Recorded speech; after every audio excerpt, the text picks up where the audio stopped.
ପ୍ରକୃତିରେ ଭଲ ମଣିଷ କଣ ମୁଁ ଆଉ ବେଶୀ ସେଆଡ଼କୁ ଯିବିନି। ଆଉ ଦି ପଦ ମୋର ଅଭିଭାବକ ମାନଙ୍କୁ ବା ଗୁରୁଜନ ମାନଙ୍କୁ କହିବି ଯେ ଆପଣ ମାନେ ଟିକେ ପିଲାଙ୍କୁ ଦେଖନ୍ତୁ। ଆପଣ ମାନଙ୍କର ଭବିଷ୍ୟତ ଏଇ ପିଲା। ଆପଣ ମାନେ ଯଦି କିଛି ତ୍ୟାଗ ନ କରିବେ, ତ୍ୟାଗ ଶବ୍ଦର ଅର୍ଥ କହୁନି ଆପଣ ମାନେ କାହାକୁ କଣ ପୁରା ଦେଇଦେବେ। ଆପଣ ଆପଣଙ୍କ ପୁଅ ଝିଅ ପାଇଁ ଟିକେ ସମୟ ଦେବେ।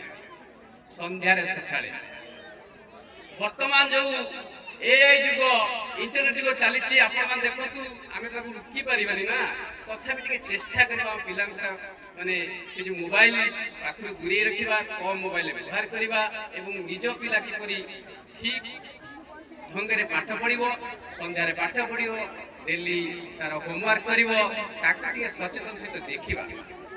ଦେଖିବା ପାଇଁ ହେଲେ ଆପଣମାନେ ସବୁବେଳେ ଟିକେ ଶିକ୍ଷକ ଶିକ୍ଷୟିତ୍ରୀ ଏବଂ ପରିବେଶ ଗୁରୁଜନ ଆଖପାଖରେ ସେ ଯୋଉଠି କାରବାର କରୁଛି ତାକୁ ଟିକେ ଲକ୍ଷ୍ୟ କରିବେ। ଆପଣମାନେ ସବୁବେଳେ ବ୍ୟସ୍ତ ହବନି ଯେ ମୋ ପିଲା ଶ୍ରେଣୀରେ ଫାଷ୍ଟ ହଉଛି କି ସେକେଣ୍ଡ ହେଉଛି ଏବଂ କେତେ ପରସେଣ୍ଟ ମାର୍କ ରଖୁଛି। ଆପଣ ଟିକେ ଲକ୍ଷ୍ୟ କରନ୍ତୁ। ମୁଁ ଟିକେ ଛୋଟିଆ ଲାଇନ କହୁଛି, ଆପଣ ଟିକେ ରିମାର୍କ କରିବେ। ଜମା ମାର୍କ ପାଇଁ ବ୍ୟସ୍ତ ହେବେନି। ଆପଣଙ୍କ ପିଲା କଣ ରିମାର୍କେବୁଲ ରହୁଛି, ଅର୍ଥ ଶ୍ରେଣୀରେ କଣ କରୁଛି, ସାରେ ତା ସପୋର୍ଟରେ ତାର ଭଲ ଅଭିଜ୍ଞତା କଣ, ତାର ପାରଦର୍ଶିତା, ତାର ଇଫେକ୍ଟନେସ୍ ସେ କଣ କରୁଛି, କେତେ ଦୁଷ୍ଟ ହଉଛି, କେତେ ଚଗଲା ହଉଛି, କେତେ ପାଠ ପଢୁଛି, କେତେ ସୁନ୍ଦର କଥାବାର୍ତ୍ତା କରୁଛି, କେତେ ଭଲ ବ୍ୟବହାର ଦେଖାଉଛି, କେତେ ଭକ୍ତି ସମ୍ପନ୍ନ। ତେଣୁ ତାକୁ ଲକ୍ଷ୍ୟ କରିବେ। ତେଣୁ ଆପଣଙ୍କୁ କିଛି ତ୍ୟାଗ କରିବାକୁ ପଡ଼ିବ।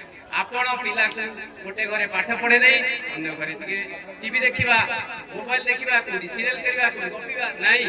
ଆପଣ 9ଟା ଯାକେ ଆପଣଙ୍କ ଟିଭି ବନ୍ଦ କରିବେ।